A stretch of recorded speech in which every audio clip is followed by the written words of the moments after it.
बच्चों आज हम लोग पढ़ेंगे एक चर वाले रैखिक समीकरण। देखिए यहाँ पर चर है, रैखिक है और समीकरण है। पहले हम लोग समझते हैं इन तीनों का मतलब। चर क्या है, रैखिक किसको बोलेंगे, समीकरण किसको बोलेंगे, इसके बाद इसको हल करना सीखेंगे। चर जिसका मान बदलते रहता है। सबसे पहले हम लोग देखते हैं कि जैसे मेरे पास 2 है तो 2 का मान हमेशा 2 ही रहेगा। 3 है, 3 का मान भी 3 ही रहेगा। लेकिन हम x लिखते हैं तो x का मान बदलते रहेगा, कभी 1 होगा, कभी 2 होगा, कभी 3 होगा, कभी 5 होगा, कभी 10 होगा। तो ये x को हम लोग बोलेंगे चर। और ये जिसका मान बदलते रहता नहीं है, मतलब जिसका मान हमेशा फिक्स रहता है, उसको बोलेंगे हम लोग अचर। तो मुझे लगता है कि चर और अचर समझ में आ गया होगा। अब एक दो प्रश्न पूछ के जांचते हैं। अब यहाँ पर देखिए ये x है, ये 5 है, ये y है, ये z है और ये 7 है। अब इसमें से बताइए आप लोग कि x क्या है? x चर है, 5 चर है, y चर, ये z चर और ये 7। वेरी गुड, आप लोग समझ गए। तो चर और अचर समझ में आ गया। अब रैखिक है, रैखिक किसको बोलेंगे, रैखिक समीकरण किसको बोलेंगे? जिस समीकरण का घात 1 हो। जैसे देख लीजिए ये x है, ये x का घात 1 है, ये y है, y का भी कुछ भी नहीं है तो सोचिए 1 है, z है, कुछ भी नहीं है तो घात 1। यहाँ देखिए ये x है, इसका पावर 2 है, इसका घात हो गया 2। ये देखिए y, इसका कितना हो गया घात 1। ऐसा समीकरण जिसका घात 1 हो उसी को हम लोग रैखिक समीकरण बोलते हैं।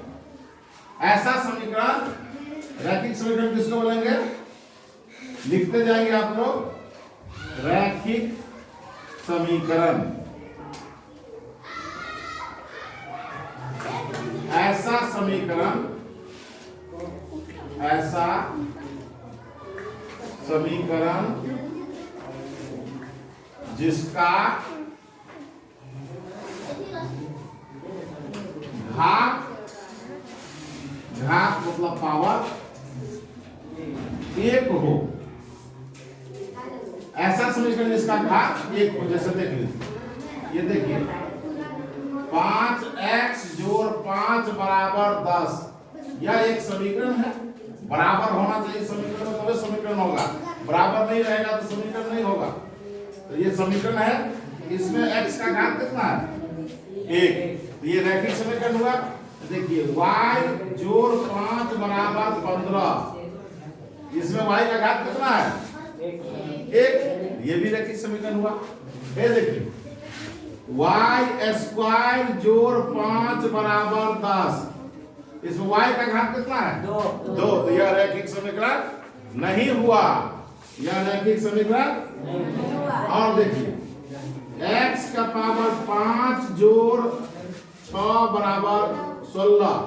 यह रैखिक समीकरण हुआ?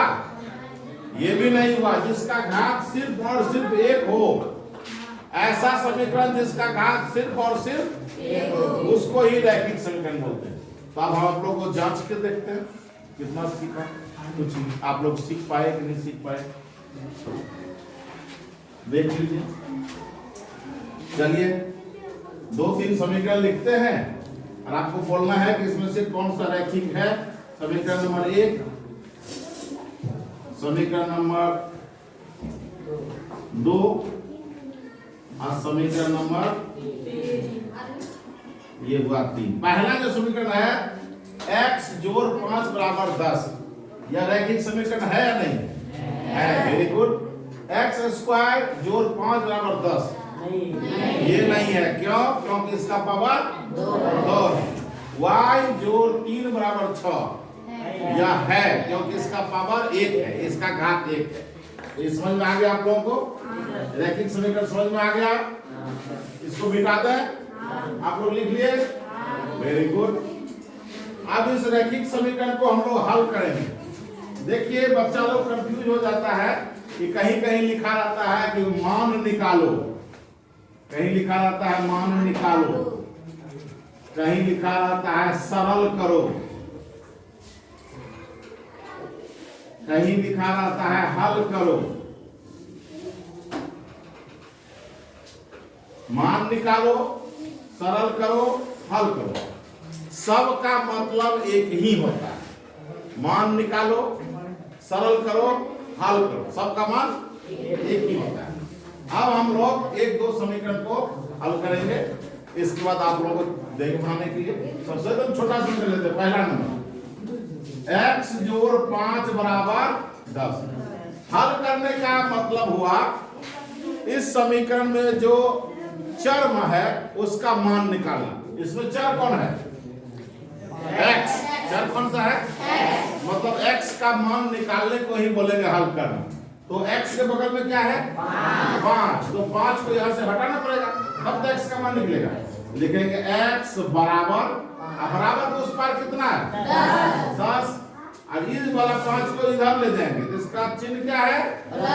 उधर जाके हो जाएगा माइनस, तो ये हो जाएगा 5। यानी कि समीकरण का हल हो गया।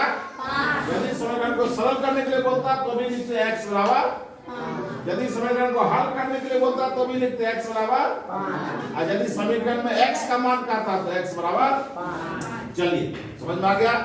एक और लेते हैं, y घाटे 3 बराबर 7। क्या लिखेंगे हम? किसका मान निकालना है? y का। y बराबर उस पार कितना है? 7। इधर से किसको ले जाएंगे? 3 को। तो लिखेंगे जोड़ बराबर 10। वेरी गुड, निकाल लिए। समझ में आ गया। चलिए एक और उदाहरण लेते हैं। उदाहरण नंबर 3 देखते जाइए। 2x जोड़ 5 बराबर 10। अब इस क्वेश्चन में यहां पर भी 2 है और यहां पर भी 5 है, लेकिन हमको मान किसका निकालना है? x का। तो x वाला टर्म को रखेंगे और बाकी को धीरे धीरे हटाएंगे। तो देखिएगा शादी विवाह में जो दूर का रिश्तेदार होता है वो पहले घर जाता है। तो देखिए दोनों में दूर का रिश्तेदार कौन है? 5। तो पहले क्या हटेगा?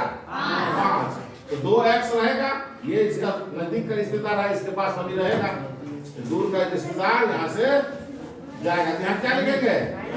-5 बराबर कितना हो गया? और हमको तो निकालना x का मान, अभी भी x के साथ एक रिश्तेदार है, इसको यहाँ से हटना होगा। तो यहाँ लिखेंगे x बराबर 5 लिखेंगे, ये 2 से गुना है तो गुना रहेगा ना, तो हम लोग बराबर पार करेंगे तो लिखेंगे भागा। तो भाग को हम लोग नीचे भी लिखते हैं, तो लिखेंगे 5/2। यही x का मान हो गया। समझ में आ गया। चलिए इतना समझ में आ गया तो आप लोगों को हम एक दो क्वेश्चन देते हैं, फिर आगे बताएंगे। इसको मिटा देंगे, ठीक। तो आप लोगों को हम 5 क्वेश्चन देते हैं, फटाफट बना के दिखाइए। जो सबसे पहले बना के दिखाएंगे उसको हम एक चॉकलेट इनाम में देंगे। पहला नंबर y जोड़ 5 बराबर 15। दूसरा नंबर 3x जोड़ 3 बराबर 9। चौथा नंबर 4x घटे 5 बराबर 15। पांचवा नंबर 2x घटे 2 बराबर 2। ये 5 प्रश्न है, जो सबसे पहले बना के दिखाएगा उसको एक चॉकलेट इनाम मिलेगा। धन्यवाद।